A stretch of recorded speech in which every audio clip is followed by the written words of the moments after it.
we are taking the green walls and we're going to make from the chair rail down white, and the top is going to be dark and light gray stripes. So we're going to talk a little bit about taping stripes on textured walls.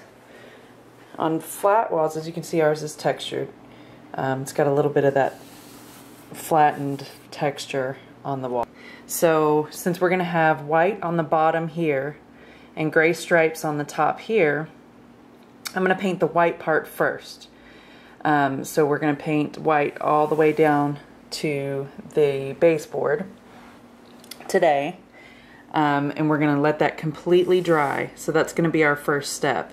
And since there's going to be gray stripes coming on top of that, I'm not going to really worry too much about the white being super straight,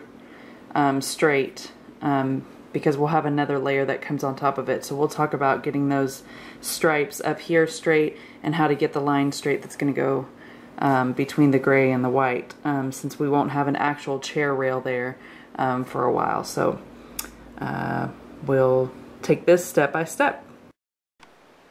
Okay, so as you can see, I've painted the bottom white, and I have the blue tape on top here. And I didn't do any kind of technique to make sure that it was a straight line, so this is what you get with this kind of textured wall when you pull the tape back. So, and that was just regular blue tape, and then with the edge lock blue tape, it still didn't do much better on this type of wall. And maybe that edge lock, that's where the edge lock was. Maybe the edge lock would work really well on smooth walls, but it definitely didn't on this type of textured wall. So today I'm going to be doing the first layer of gray. So last night I taped off the edges on the ceiling. As you can see, there's the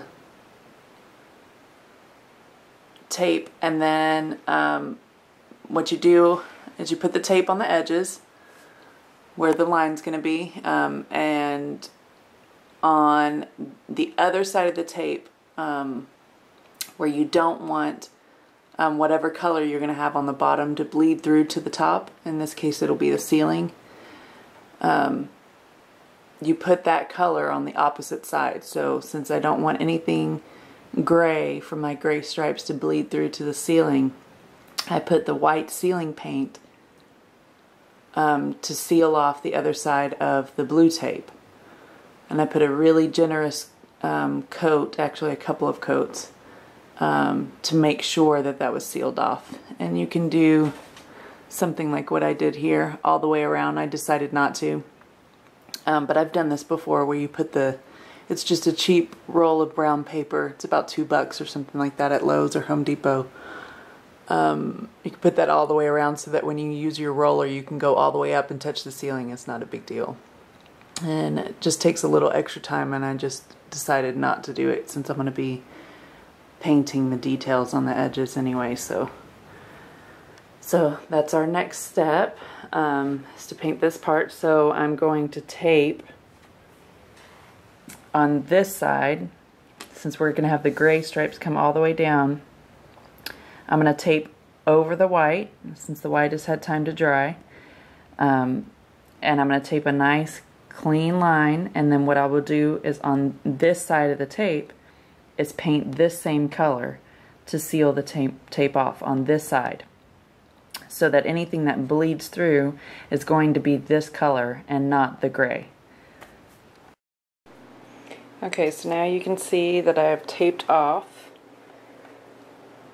the edges where I don't want the gray to bleed through down onto the white that I've painted for the chair rail. So you can see how much bled through from the top. That's how much bleeding I would have if I didn't do this next technique that I'm going to do.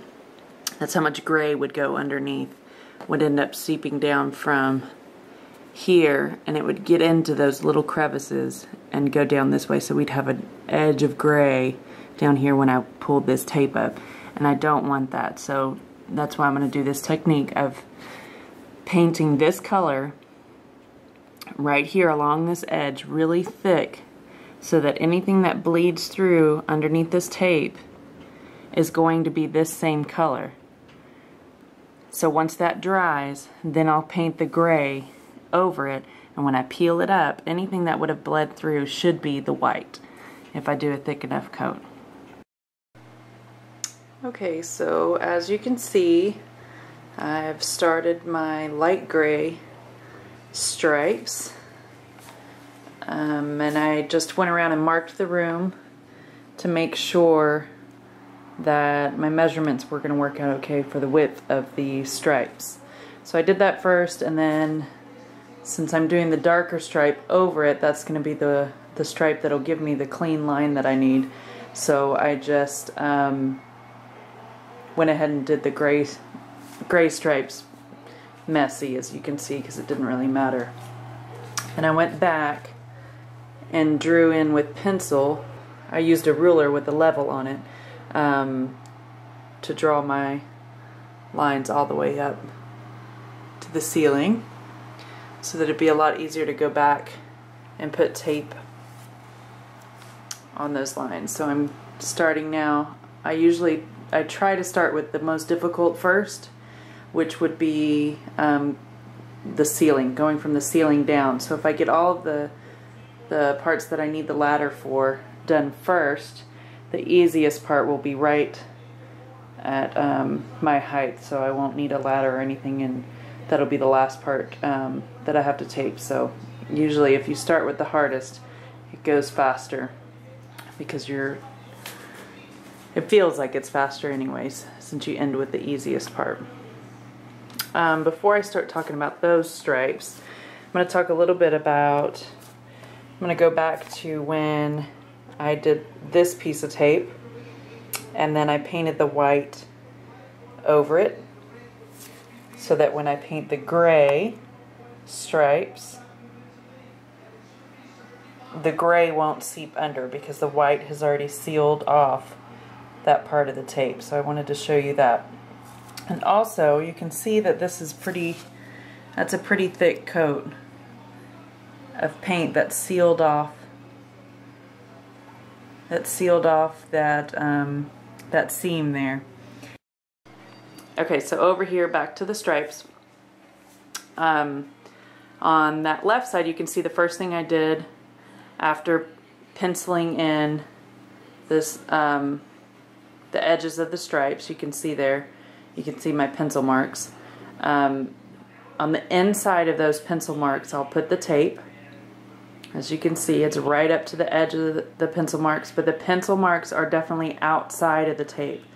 So on that left one, it's on the left side, and on the right one, it's on the right side, just barely, so that when I go back and do that second step, which is, you can see on the right here, paint that same gray that's in the center there, painting that same gray on that seam, it'll also cover those pencil marks, so that those pencil marks won't show anymore after we're done here. So I'm going to go around, I'm going to tape off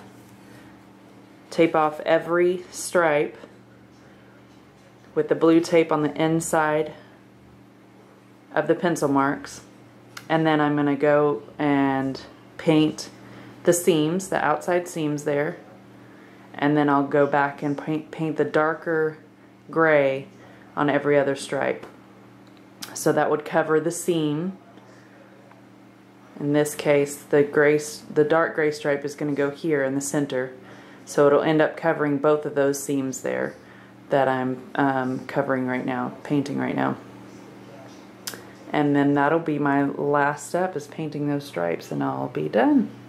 That's what it looks like before you peel the tape off, and then this is what it looks like after. The stripes! Look at how nice and neat those lines are. Let me zoom in.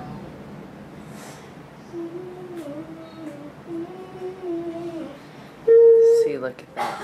Oh. No bleeding. Nice straight line.